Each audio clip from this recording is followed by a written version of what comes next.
Daniel Steiner, 2 games, 6 points. Better than this, you couldn't start.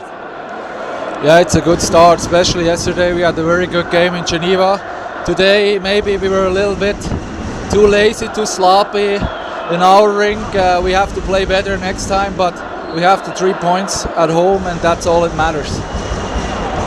If you want to search something that doesn't work really well, is the power play. I think you could do well. Yeah, of course. I mean, I don't know, we scored 2 power play goals today and 1 yesterday, so that's one thing, it works pretty good. We just have to play better 5-on-5 in the defensive zone, and maybe we're sometimes too horny to go in corners, and we gotta be patient there and play good defensive. For you personally, 2 games, 2 goals, also a good start for you. Yeah, of course, especially the 2 wins, that's all that matters, and that gives a good feeling to everybody. And when you can score goals, it helps, of course, for the self-confidence to keep going. You like your line? You think you would play with, I don't know, maybe the imports, or it's okay like this?